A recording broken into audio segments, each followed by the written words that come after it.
welcome back to another edition of the GSMC College Football Podcast, brought to you by the GSMC Sports Network.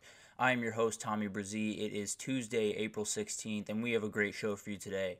We're going to start talking a little bit about some top 100 players list that was dropped by CBS yesterday. Wanted to break that down for you guys and see what teams are kind of dominating the top 100 in terms of the best players in the country.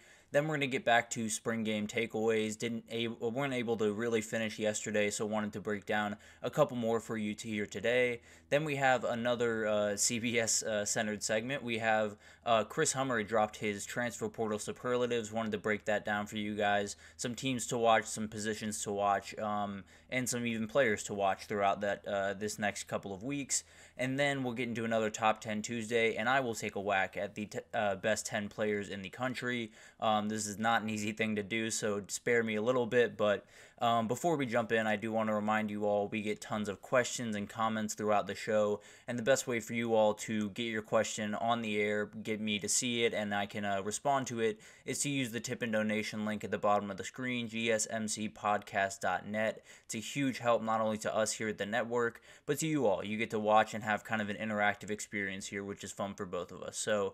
But let's jump right in. Let's talk about this top 100 list that came out from CBS yesterday. And it was Blake Brockermeyer that dropped it. If that last name sounds familiar, he is the father of Tommy and James Brockermeyer. James is currently set to be the starter at center for Bama, kind of beating out Parker Brailsford right now in that battle. And then Tommy Brockermeyer is heading into his second year at TCU after transferring over from Bama. Their father, Blake, is a remarkable college football player, was an All-American while he was there, and spent some time in the NFL. So obviously someone that knows football quite a bit, and he dropped his top 100 list. He does this quite a bit throughout the offseason, but his post-spring one is officially live, and it has some ers and ahs in there that I do not agree with. There's some that I totally agree with, to be totally honest with you, but just to give you an idea of what we're working with here.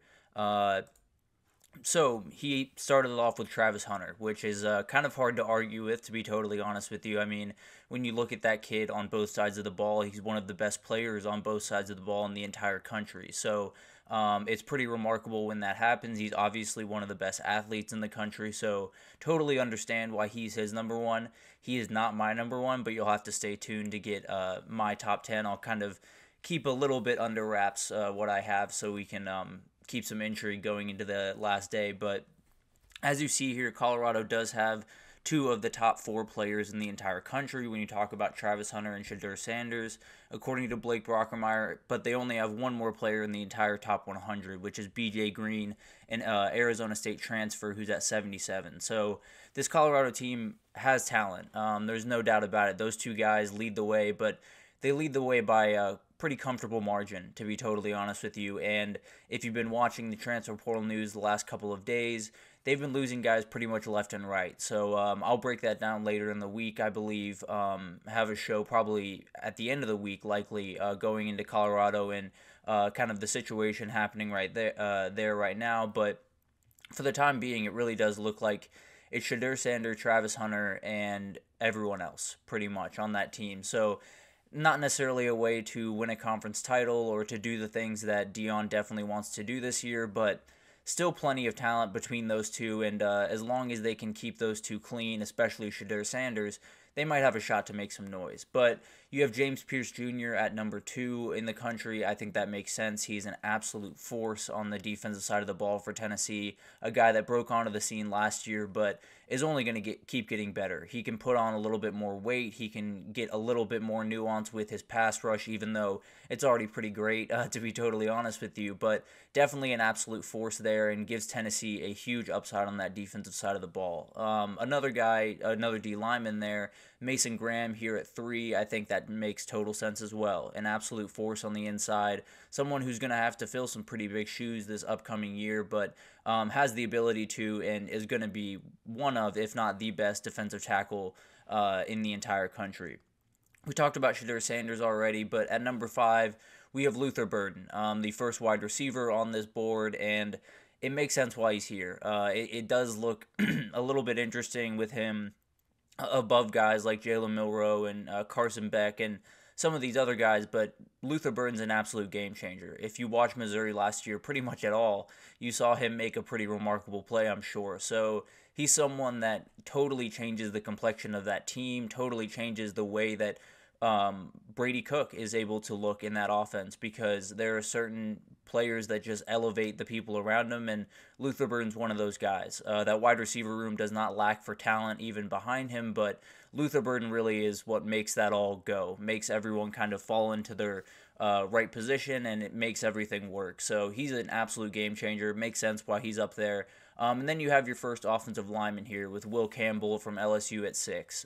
He is the best offensive tackle in the country, in my opinion, an absolute game changer for LSU, and someone that I'm sure Garrett Nussmeier is very, very glad to have at left tackle, because it could be a very long year if he didn't have him at left tackle, and also Emory Jones, who's on this list as well. Actually, we'll get to him here in a second, but a very talented kid that absolutely could be number one off the board next year, depending on how things fall with the NFL draft. But then you get to some quarterbacks here. You have Jalen Milroe and then Carson Beck at 7 and 8. And to be totally honest, I would have these flipped. You'll see later on where I have these guys. But at the end of the day, I understand why he has Milroe this high. He's a guy that has not hit his ceiling yet, has the ability to even grow much more as a passer, I think, and even as, a runner. I think there's a lot of ability there, obviously, to start with, but I think that can only grow, to be totally honest with you. So I think Jalen Milroe has the ability to be one of the best, if not the best quarterback in the entire country. I would just give Carson Beck the slight edge right now, but Milroe's 1-0 against him, so I can't necessarily argue with that. But Carson Beck, right after him, an absolute surgical passer, a dude that is going to sit in the pocket and pretty much pick you apart with no problem. Totally understand why he's here. I think he's someone that is going to light the world on fire this year. I think a Heisman is maybe in the cards for him, so we'll see what happens there. And then he has Ollie Gordon at 9, which I was a little bit surprised about. I won't lie to you. I thought running backs would be a little bit further down the list, but Ollie Gordon was an absolute difference maker last year. He was the reason that Oklahoma State was as good as they were in a year where a lot of people tabbed them to be one of the worst teams in the entire Big 12. They made it to the Big 12 championship. Obviously didn't go their way in that game, but at the end of the day, Ollie Gordon not on that team, Oklahoma State's season looks a lot different. But then finally, they get to a player that Ollie Gordon faced off against in that Big 12 championship, in Kelvin Banks from Texas. This is a kid that, a lot like Will Campbell, started his freshman year and has only gotten better since then. I think everyone expects him to be one of the top 10 picks maybe in next year, definitely a first-round pick next year. As long as he can stay healthy, he is going to be an absolute huge player for Texas. And I expect him and Will Campbell, honestly, to be the tackles on the All-American team. But we'll see how that shakes out as the season goes on, obviously. But I'll take my whack at the top 10 later on in the show. So just so you know, I thought Shedeur being the top quarterback was a little bit surprising, to be totally honest with you. I thought Shedeur was not necessarily what I would put at number 1. I think I had him at number 4 when I ranked quarterbacks earlier in the year.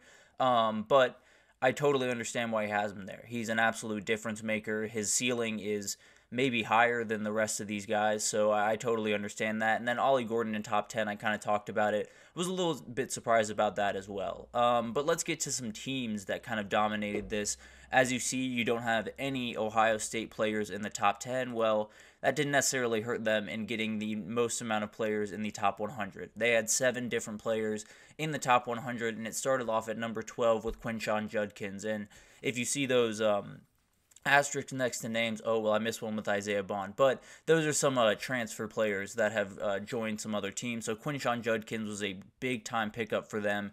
He's at number 12 on this list. Caleb Downs down at 19. Jack Sawyer, Emeka Egbuka, Travion Henderson, Denzel Burke, and Seth McLaughlin, the guy that transferred over from Alabama after not the greatest performance necessarily in the playoff games, but at the end of the day, a very talented kid that has the ability to be a big-time player for Ohio State this year. Then you followed up with Oregon, a team that used the transfer portal definitely in their favor. I missed one with Evan Stewart as well, so maybe this wasn't the best idea in the world, but You have Dylan Gabriel to start it off at number 20, then Evan Stewart, who was a transfer at 22. Malik Muhammad, Jamari Caldwell, also transfers that were big time for them. Jamari Caldwell is a guy that I think a lot of people will know the name very, very quickly as we get into this year. Then you have Tez Johnson and Josh Connerly. Josh Connerly is a guy that kind of like Kelvin Banks and Will Campbell, have only gotten better throughout their time. A guy that can be an absolute difference maker for them and makes life a lot easier for someone like Dylan Gabriel, who needs a little bit of time to kind of put everything together on the offensive side of the ball, and protection will help him immensely with that. So, but moving on down the list, we have a ton of teams stuck at 5. We have Texas, Georgia, Bama, and Ole Miss. But let's start with Texas, and let's talk about. We already talked about Kelvin Banks a little bit. He was the one that cracked the top 10 in this one.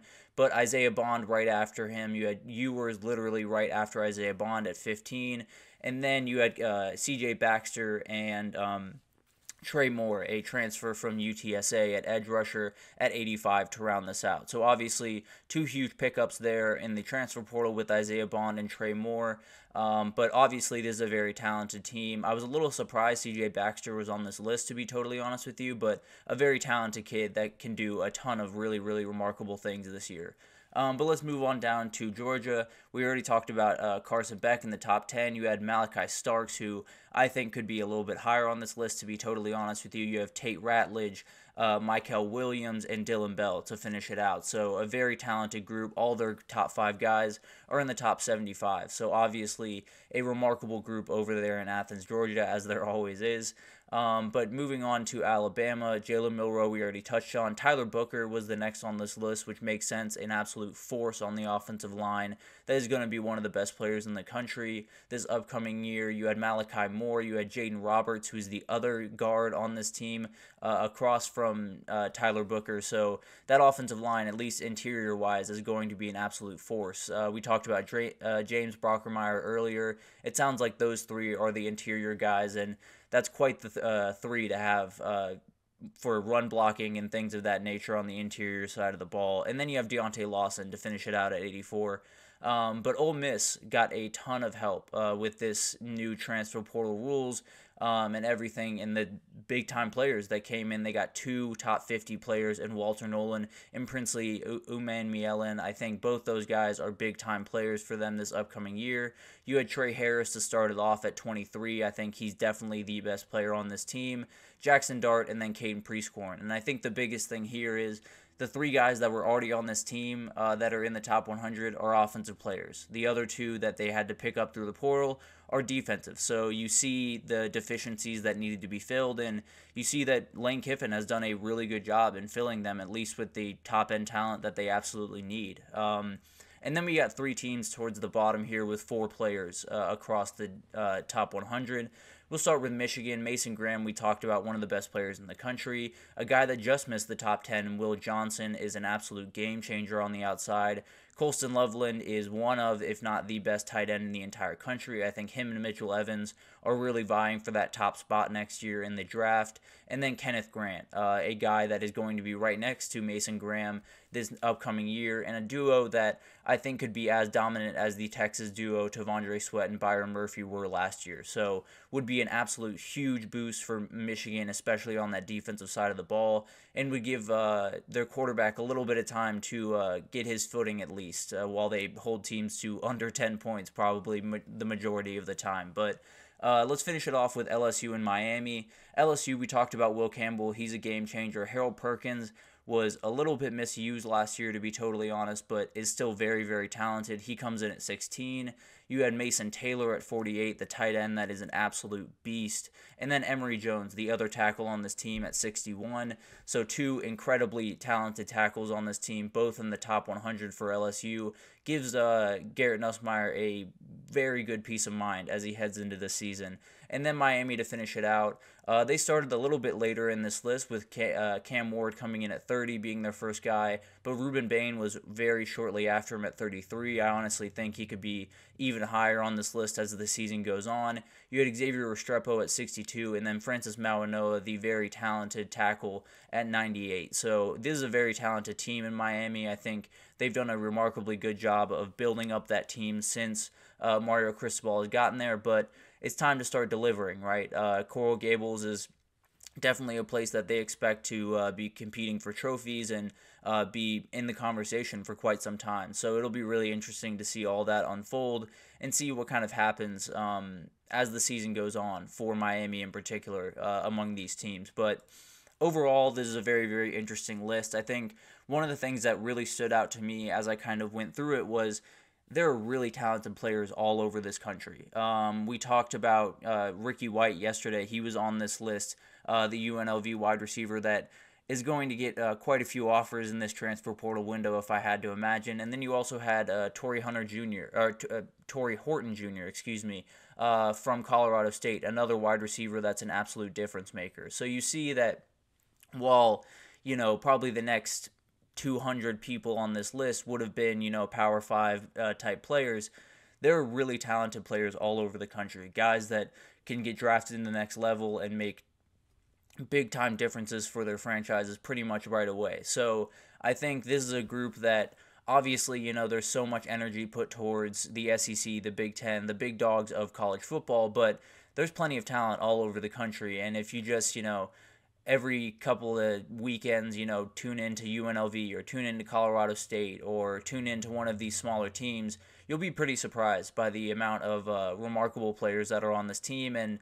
the amount of players that won't play in the NFL that still look incredible on the field, because there are a lot of just remarkable players across the sport that just don't quite stack up to the insanity that we see every Saturday. But I think this is always a very fun talking point during the offseason. Always gives us something to get a little contentious over and get mad at each other over. But I'll do my best to give a top 10 later in the show. I think I did a pretty solid job, but I'm sure there will be people that totally disagree with me. But stay tuned for that later in the show. But we're going to take our first break here, and when we come back, we're going to talk a little bit more about spring games. We got into some of them yesterday, UGA, LSU, some others, but want to break down the rest of them for you. We have Penn State, Bama, Tennessee, Miami, and Utah coming up, so stick with us, and we will be right back with that.